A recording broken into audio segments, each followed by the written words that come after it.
Hi everybody, Chunky Boy Flexing here. Before I get into the main meat of the video, I wanted to talk about what a training or a split training is. This program that I'm on for the first 2 weeks, or phase 1, has a 3-day split on Monday, Wednesday, and Friday. And that means that on Monday, I will work certain parts of my body. On Wednesday, I will work different parts of my body. And on Friday, I will work different parts of my body. This is to allow your body enough time to rest and recuperate in between whenever you're working out. I know a lot of people, when they first start working out, they're like, yeah, I'm going to go in and I'm going to do like 1,000 sit-ups every day. But that's not what you want to do. It will actually fatigue your muscles and you won't see proper growth. And that's really a bad thing, obviously. I could have said that more intelligently, but whatever.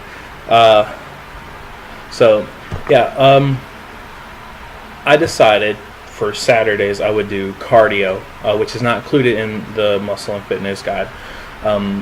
That's mostly because the Muscle and Fitness starting program is about building base muscle, so that way you can be a better athlete. You know, after the 8 weeks are done, you can say, okay, I want to do this or I want to do that. You'll have a good base to start from. And if you feel like, if you're doing this with me, then if you feel like you're not doing so well on a week, redo the week or the phase, because they're in 2-week phases. Because doing it fast is not necessarily the best thing. You want to do it right, which is actually makes a good segue into me talking about form for running. I have never liked running. I've always thought running was stupid, and I know that there are people out there who completely disagree, but I've always felt like the best way to lose weight is to be in the gym, with weights, slinging iron, if you want to get fancy or weird about it. But a lot of studies have actually shown that lifting weights can actually help you lose more weight than just running can. And that's what I would normally do. But I have decided that running, while I think it's dumb, I mean, we have cars, this is the future, it's important. I would like to eventually do a 5K, and I know that doesn't seem like a lot. That's only like 3 miles or something, but I figure, why not? Might as well try it. So I went up to the track over here at the college I go to, and I ran a few times around it. It's a 1/4-mile track, and my running is mostly about the distance, not about the time. I know some people, they're like, oh, okay, well, I'll get on the treadmill for 20 minutes. I don't like treadmills. I'm a heavy person, and I actually got kicked out of a 24-hour fitness in Washington State once because I was running on the treadmill too hard. They said that they were afraid I was going to break it. So yeah, that just kind of cemented my hatred of treadmills. Not if you treadmills are your thing, then more power to you. But I feel being outside and running is a better thing. Part of my problem when running on treadmills is that I run with my heel hitting the ground first. It's called a heel strike, and that's not good for you. It transfers all the energy into your ankles, into your knees and your back and your hips, and if you've ever been running and you've gotten a headache, that could be a cause of it. What you want to do is run on the front balls of your feet, like if you're on your tippy toes, basically. That's actually the more natural way for your body to run. If you've ever tried running outside while barefoot, then you should feel your body try to naturally do that. It's a good way to run even if you have shoes on, and it will make your calves hurt. Like it's crazy how much they hurt afterwards, but that's just because you're working them out, and that's a part of working out, is the muscle pain. Again, that's something that you will get used to. I've worked out with people who love the pain. Like that's, they look forward to it because then they know they did something right at the gym. So yeah, whenever you run on the front part of your feet, it helps propel you forward as well. I'm not sure how, science, I guess, but it is the best way to run.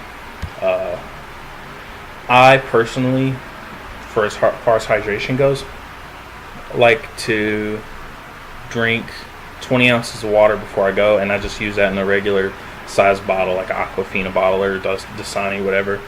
Just fill that up, drink it about a half hour, and then I fill it up again and I take it with me. This is just what works for me. You may have to figure out your own way of what works best as far as hydration goes. If Gatorade is your thing, or Powerade, whatever. If you have to have somebody spray you with a hose every time you pass a certain point, then whatever works for you. Whenever you do run, make sure you breathe in through your nose and out through your mouth. It keeps your body from, or it keeps your mouth from getting too dry, which will make you want to stop and drink more water. And whenever you stop, you can lose a rhythm if you were building one up. One says about something. Stretching beforehand. There are these things called static stretches, and that's like, you may have done these back in gym class, where you do this and you hold it for like 10 seconds. Don't. That's bad for you. There have actually been a lot of different studies shown about how that can cause more damage than it prevents. What you're better off doing, called dynamic stretches. There's a guy, Jay Johnson. He is actually makes videos for Nike for their inside running thing. He has this thing called the lunge matrix, and it's 5 different types of lunges, which help limber you up for running. I'll post a link in the description so that way you can watch it. It's a really good thing. I like doing it. I did it last night before I went and ran, and I could definitely feel a difference. And speaking of warming up, cooling down is just as important. Whenever you run or do any exercise, really, your heart rate starts going up, and whenever you're in the activity, that's fine, but after you end the activity, you need to cool down so that way your body can start regulating the blood flow correctly again. Again, this is just after you're done running. If you want to just take it down to a walk, maybe walk a lap or two, breathe calmly, try to get your heart rate under control, in through your nose, out through your mouth. That's how it works for me. Throw in a few extra lunges, in case you felt like you were, missing something. And if you decide, after taking, the lap or two of cool down that, maybe I got a little more left in the tank, then knock yourself out. But always remember that cooling down is important. I tried running a couple of months ago, and I didn't try cooling down, and I was driving home, and it felt like that my heart was going to explode out of my chest. It was one of the worst feelings I've ever experienced. I think that is all I have for this. Make sure, pretty please, to watch my next video, which is about nutrition, which is extremely important, and that'll be nutrition for the muscle and fitness program. I'll just go over points they make, things I've learned in my nutrition classes here at college. And also you can look for me on Twitter and Facebook and bodybuilding.com and Tumblr. So just Chunky Boy Flexing. Although I think on bodybuilding.com and Twitter I'm Chunky Boy Flexin' because they won't allow the G. Just do that. Find me on there. Follow along with me. And like I said before, have fun and be safe.